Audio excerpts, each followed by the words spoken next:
because if you know just by waking up this morning and breathing in that you owe United States Department of Ed quarter, okay, a quarter, and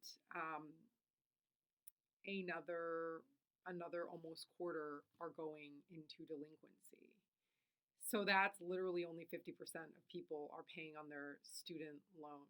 I always encourage anybody who's trying to manage your student loans to first understand how much interest is accruing daily.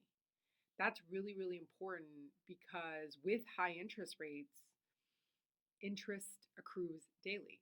How do you calculate that? You take your weighted interest rate, rated average. That means if you have many loans, let's say at 6 to 7% or 5 to 7, whatever the interest rate is, you take the weighted average. The weighted average is literally, and if you don't have the weighted average, you could just take, if you don't want to do weighted average, you could just say, what is the largest loan with the that's not the most accurate, but your average interest rate if you don't want to take the weighted average. But weighted average is just the percentage of your loan at that interest rate. You will add it up and then you'll divide by the amount. Anyways, there's a weighted average formula in Excel. It's very easy to calculate the weighted average, but you want to get the weighted average interest rate that you have times by your balance, and that is the amount of interest you accrue annually, and then you want to divide by 365 days so you get your daily interest rate. And the reason I always encourage people to do that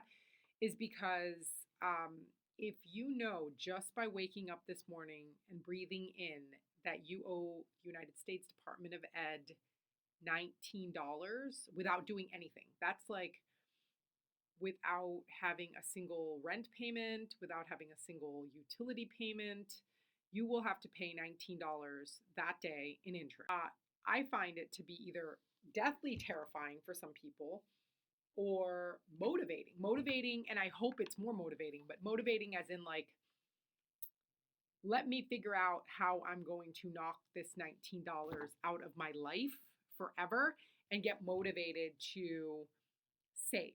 I don't drink this $5 cup of coffee. Now I pay my interest, right? And actually use it to accelerate your payments. That can help you get out of debt.